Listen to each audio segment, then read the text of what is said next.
معزز سامعین کرام، ایک بات میں آپ کو اور بتا دوں، یہاں پر کھانے سے میرے ذہن میں آئی کہ کھانا کھانے کا سنت طریقہ کیا ہے۔ یہاں پر بہت سے لوگ گڑبڑی کرتے ہیں اور بہت سے لوگ میں یہ سمجھتا ہوں میرے مسلمان کا 90% طبقہ سنت کے خلاف کھانا کھاتا ہے، میری ماں بہنیں بھی 90% طبقہ سنت کے خلاف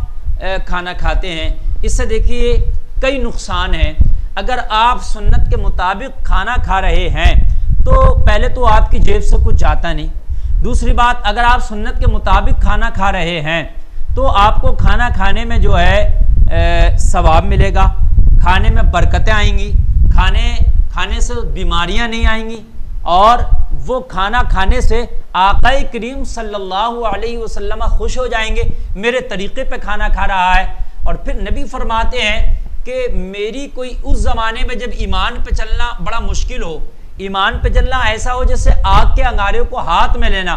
ایسے وقت میں کوئی اگر میری پیاری پیاری چھوٹی سی سنت پہ بھی اگر عمل کرے گا، نبی فرماتے ہیں اس کو 100 شہیدوں کا ثواب ملے گا۔ اگر کھانا ہم نے سنت کے مطابق کھا لیا تو پھر ہمیں 100 شہیدوں کا ثواب بھی ملے گا، اور اگر ہم نے سنت کے خلاف کھایا تو کھانے سے برکت اٹھا لی جاتی ہے۔ سنت کے خلاف اگر ہم کھانا کھائیں گے تو پھر ہمارے کھانے میں شیطان شامل ہو جاتا ہے۔ اگر ہم سنت کے خلاف کھانا کھائیں گے تو وہ کھانا ہمیں کہیں نہ کہیں نقصان بھی دیتا ہے، اس سے طرح طرح کے مرض ہمارے اندر پیدا ہوتے ہیں، ہمارے جسم میں طرح طرح کی بیماریاں پیدا ہوتی ہیں، اور پھر کھانے کی لذتیں ختم ہو جاتی ہیں، وہ کھانے میں مزہ نہیں آتا، وہ کھانے میں لذتیں نہیں آتی، اس لیے کہ سنت کی اپنی ایک الگ لذت ہے، سنت کے مطابق کھانا کھانے میں ایک اپنا الگ مزہ ہے، سنت رسول کے مطابق کھانا کھائیں تو پھر اس کے مزے ہی الگ ہیں، اس کی لذتیں ہی الگ ہیں۔ سنت کے مطابق آج کے بعد آپ قسم کھا لیں اور اپنے دل سے وعدہ کریں،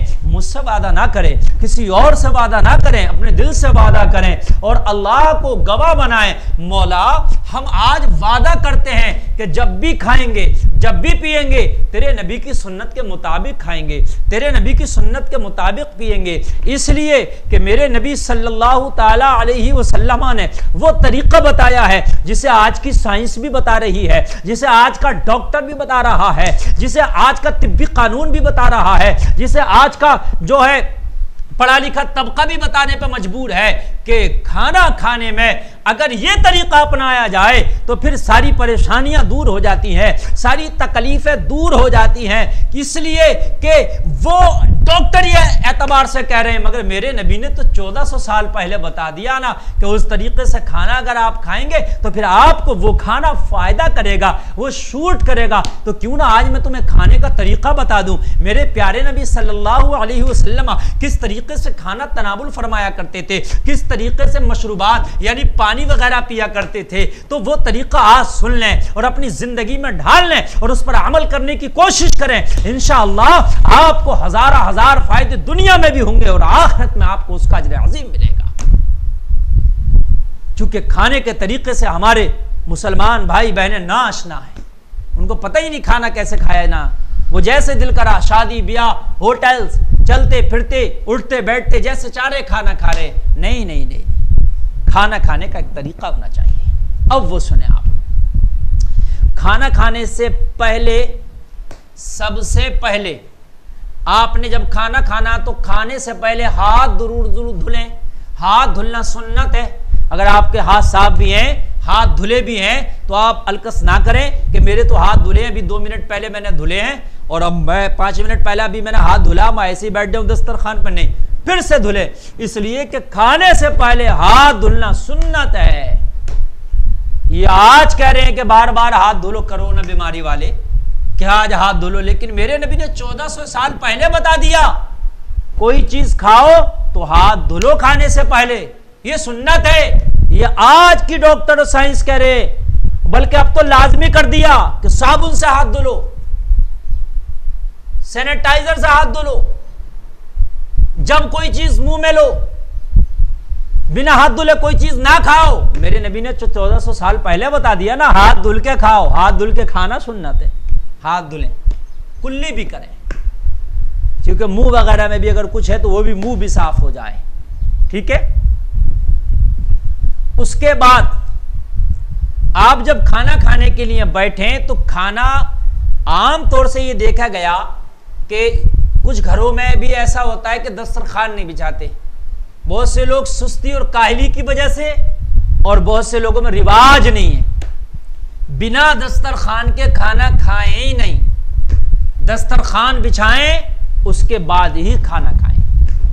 کیونکہ دسترخوان کے کئی فائدے یہ ہیں۔ اگر آپ کھانا کھائیں گے اور کھانا کھاتے وقت اگر کچھ کھانا آپ سے گر گیا تو وہ دسترخوان چونکہ آپ کا ایک پاک ہوتا ہے، صاف کپڑا ہوتا ہے، تو اسی پہ گرے گا تو آپ اس گرے ہوئے کھانے کو بھی اٹھا لیں گے اور اٹھا کے کھا لیں گے۔ اگر وہ کھانا بنا دسترخوان کے کہیں الگ گر گیا تو آپ کو اٹھا کر کھانے میں بھی جو ہے برا لگے گا، نہیں کھا پائیں گے، اور پھر وہ کھانا بھی بیکار ہو جائے گا، اور وہ کھانا پیروں میں کچلا جائے گا یا اٹھا کے کہیں نالیوں میں پھینک دیا جائے گا۔ دسترخوان بچھائیں، کھانا گرے گا تو پھر آپ کے دسترخوان پہ گرے گا، اور پھر وہ گرا ہوا کھانا اٹھا کے کھانا بھی سنت ہے۔ میرے نبی صلی اللہ علیہ وسلم جب کھانا تناول فرماتے اور گر جاتا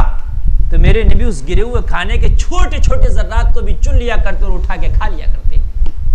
صحابہ کرام نبی کے کیسے عاشق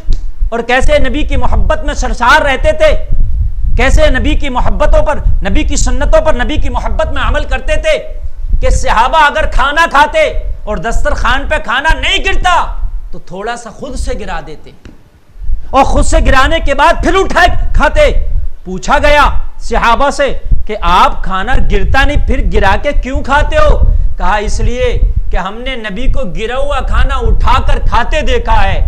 گرا ہوا کھانا دسترخوان پر اٹھا کر کھانا یہ سنت ہے، ہم اس پیاری سنت کو کیوں چھوڑے؟ یہ سنت ہمارے کھانے میں رہ جا رہی تھی، اس لیے ہم نے تھوڑا سا گرا کے اٹھا کے کھا لیا تاکہ میرے نبی کی وہ اٹھا کے کھانے والی سنت بھی ادا ہو جائے۔ اللہ اکبر، ہم نے تو ساری سنتوں کو بالائے طاقت کر دیا، ہم نے تو ساری سنتوں کو بلا دیا۔ تو دسترخوان بچھائیں، اور دسترخوان بچھانے کے بعد پھر اس پر کھانا رکھیں۔ اب کھانا رکھنے کے بعد اب آپ بیٹھ جائیں۔ کہاں؟ دسترخوان پر نہیں بیٹھے، دسترخوان کے پاس بیٹھیں، دسترخوان کے اوپر نہیں بیٹھنا، دسترخوان پہ صرف کھانا لگنا ہے، جہاں آپ بیٹھے ہیں وہاں تک دسترخوان ہو، بس آپ دسترخوان پہ نہیں بیٹھنا آپ کو۔ اب دسترخوان لگ گیا تو بہت سے لوگ دسترخوان بچھائے اس پر وہ سلاپچی وغیرہ لاتے اس پہ ہاتھ دھلتے ہیں، تو وہاں پر ہاتھ نہیں دھلنا چاہیے سلاپچی سے، دسترخوان پر، دسترخوان سے الگ ہاتھ دھلنا چاہیے، چاہے کھانے سے پہلے ہو یا کھانے کے بعد ہو، دسترخوان پر ہاتھ نہیں دھلنا چاہیے۔ وہ سلاپچی وغیرہ ایک برتن ہوتا ہے اس کو دسترخوان پر رکھ کے ہاتھ دھلتے نہیں، دسترخوان ہٹا کے یا دسترخوان سے الگ ہی ہاتھ دھلنا چاہیے، ہاتھ یا پہلے دھلنا چاہیے دسترخوان پہ بیٹھنے سے۔ اب آپ بیٹھ گئے، دسترخوان لگ گیا، دسترخوان پر کھانے لگا دیے گئے۔ اب آپ جب کھانا کھانے کے لیے بیٹھیں تو سر آپ کا ڈھکا ہو، سر ننگا نہ ہو۔ اگر ہماری بہنیں کھانا کھا رہی ہیں تو ان کے سر پر دوپٹہ رکھا ہو، اچھے سے دوپٹے سے سر ڈھکا ہو۔ ہمارے بھائی کھانا کھا رہے ہیں ان کے سر پر ٹوپی رکھی ہو، اور کسی کے سر پہ اگر ٹوپی نہیں ہے تو کپڑا رومال وغیرہ اپنے سر پر رکھ لے، لیکن سر ڈھک لے، ننگے سر کھانا نہیں کھانا چاہیے، خلاف سنت ہے۔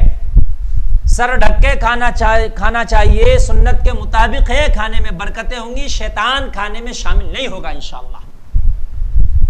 سر ڈھک لیا، اس کے بعد اب کھانا کھانے جو ہمیں بیٹھنا ہے وہ ہمیں داہنا پیر کھڑا کرنا، یہ والا، اور یہ جو الٹا پیر ہے اس کو بچھانا اس طریقے سے۔ ایک طریقہ تو یہ ہے، ایسے یہ داہنا پیر میں نے کھڑا کر لیا اور یہ بایاں پیر بچھا لیا، جیسے میں یہ بیٹھا ہوں نا، یہ کھانے کا طریقہ۔ اب اس کو اس طریقے سے بھی بیٹھ سکتے ہیں آپ، اس طریقے سے ایسے بھی کھا سکتے ہیں آپ، ٹھیک ہے۔ اور یہ داہنا پیر کھڑا رہنا ہے اور یہ پیر جو ہے بچھا رہنا ہے۔ یہ کھانا کھانے کا سنت طریقہ ہے۔ بہت سے لوگ پلتھی مار کے ایسے بیٹھ کے ایسے کرسی پہ پیر لٹکا کے کھانا کھاتے ہیں، وہ خلاف سنت ہے۔